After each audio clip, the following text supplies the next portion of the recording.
विष योग, जिसका नाम ही विष है, उसे योग कह लीजिए या दोष, ये मैं आप पर छोड़ता हूँ। मगर एक चीज़ तो साथ उसके जुड़ गई कि विष, इसका मतलब ये हुआ कि आपके जीवन में विष घुला रहेगा। दर्शकों, केम ध्रुम योग के बाद और अमावस दोष के बाद आज बात करेंगे विष योग। चंद्र और शनि की युति से बनने वाला विष योग कैसे विष घोलता है आपकी ज़िंदगी में, इस पर चर्चा करेंगे। बहुत बहुत नमस्कार, बहुत बहुत स्वागत है आपका हमारे इस खास प्रोग्राम में। दर्शकों, चैनल को सब्सक्राइब करें, वीडियो को शेयर अवश्य करें, क्योंकि बहुत इम्पॉर्टेंट मुद्दा है और बहुत ही ज़रूरी भी है कि जिस चंद्रमा ने हमारे मन और मस्तिष्क को चलाना और सुख और वैभव देना हो, उसे पीड़ित अवस्था में नहीं छोड़ा जा सकता।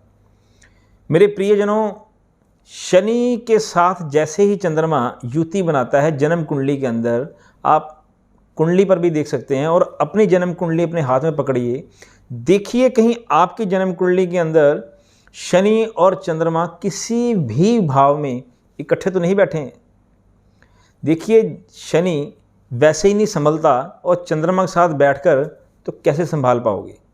ये चंद्रमा के करीब आने पर ढैया दे जाता है, चंद्रमा के आगे पीछे चलने पर 60 सती दे जाता है, और जब साथ बैठ गया आपके पैदाइश के समय, तो सोचिए जीवन में कैसे कैसे विष खुलेंगे। कहीं ये विष योग पत्नी वाले भाव में तो नहीं बैठ गया कि आप सुबह शाम पत्नी से पीड़ित हो, या पति वाले भाव में तो नहीं बैठ गया कि सुबह शाम शराब में रत, या किसी नशे में रत, या किसी चोरी चकारी में रत, या किसी गैर कानूनी धंधे में रत तो नहीं आपके पतिदेव। यही विष योग कहीं आपके विद्या वाले घर को खा तो नहीं लेगा। यही विष योग कहीं आपके मन बुद्धि को तो नहीं खा जाएगा, कहीं आपके धन परिवार वैभव को तो नहीं खा जाएगा। क्योंकि अगर ये लगन में बैठ जाए तो इंसान डिप्रेशन के शिकार हो जाते हैं, और इनके ऊपर शुभ प्रभाव ना हो तो जो ये पागल खानों में लोग बैठे हैं, इनके लिए कोई और योग की आवश्यकता नहीं, विष योग काफ़ी है। क्योंकि चंद्रमा जब पूरी तरह इस काल के ग्रास में ग्रसित हो जाता है, जिसे हम कहते हैं शनि, यानी कि चंद्रमा का चंद्रमा का निर्मल जल, दूध, ये शनि के जहर में जैसे ही घुलता है, इंसान की बुद्धि पर पर्दा पड़ जाता है। वो चाहकर भी जीवन को जी नहीं सकता। कारण कुछ बने उसकी ज़िंदगी का, आदत कुछ बने उसकी ज़िंदगी का, दुनिया वाले उसको गालियाँ तो ज़रूर अवश्य देते हैं कि यार ये तो दुनिया पर या धरती पर बोझ है। परिवार वाले, कई तो ऐसे फैमिलीज़ होती हैं जिनकी माँ को सारी उम्र पीड़ा मिलती है। अगर उनके बच्चे के जन्म कुंडली में विष योग आ जाए, कभी वो बेचारी डॉक्टरों के पास जाती है, कभी बाबाओं के पास जाती है, कभी और किसी सिद्ध स्थानों पर जाती है, पर उसे कई बार लाभ नहीं मिलता, या कह लीजिए सारी उम्र लाभ नहीं मिलता। तो ये बड़ा दुख होता है, हमें बड़ा कष्ट होता है सोच के कि यार अगर किसी को रास्ता ना मिले या हल ना मिले, उसकी ज़िंदगी कैसी होती होगी। क्योंकि हमारे आपको कोई पीड़ा मिले हम सह जाते हैं, जब वही पीड़ा परिवार के किसी माँ बाप को या भाई बंधु को मिल रही होती है तो बड़ा कष्ट होता है।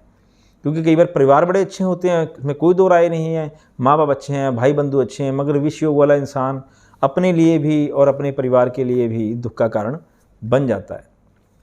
जब जब शनि के साथ चंद्रमा बैठ जाए उसे कहते हैं विष योग। ये औरत की कुंडली में भी बुरा है, ये आदमी की कुंडली में भी बुरा है। बचपन से लेके मृत्यु तक ये इंसान को जीवन जीने नहीं देता। यहाँ तक कि अगर इसी विष योग के साथ शुक्र भी बैठ जाए और मेल की कुंडली हो, तो ऐसों की औरतें उन्हें छोड़ जाती हैं, वो बीमार हो जाती हैं, असमय ही मृत्यु हो जाती है, उनका अंग भंग हो जाता है, कैंसर जैसे रोग हो जाते हैं, बड़े बड़े ऐसे असाध्य रोग हो जाते हैं जिनकी दवाई लगती ही नहीं है। आप सोचिए, आप बड़े से बड़े हॉस्पिटल्स में चले जाते हो, बड़े से बड़े डॉक्टर के कर जाते हो, जिनका नाम अच्छा होता है, जिनकी ख्याति अच्छी होती है, फिर भी दवाई नहीं लगती। उसके पीछे का बहुत बड़ा कारण होता है विष योग का। आपके घर में इतना अच्छा पैसा आ रहा है, आप अच्छी जॉब प्रोफेशन में लगे हो, मगर घर में अशांति रहती है, घर में मन मुटाव रहता है, बीमार रहते हो, सुबह उठते हो एक गोली खाते हो, नाश्ता करते हो गोली खाते हो, ऑफिस जाके गोली खाते हो, घर आकर गोली खाते हो। ये कारण वही है, क्योंकि चंद्रमा के ऊपर पापी प्रभाव आ गया।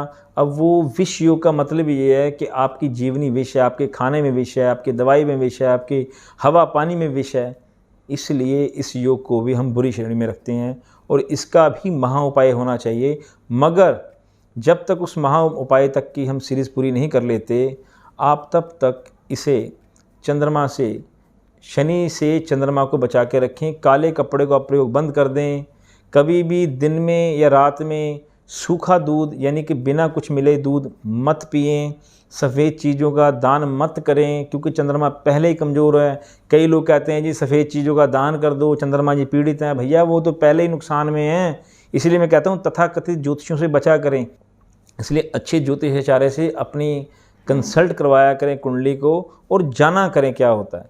इसलिए नॉनवेज ना खाएं। इसमें गंगा स्नान अवश्य करें क्योंकि चंद्र की शांति गंगा जी से होती है और शिव मंदिर में जाने से होती है। हमारी अगली वीडियो में हम बात करेंगे चंद्र ग्रहण योग की और उसके बाद आपसे बात करेंगे कि कैसे ब्रह्मास्त्र से इसे चंद्रमा को बचाया जाए। दर्शकों बहुत बहुत धन्यवाद। नमस्कार।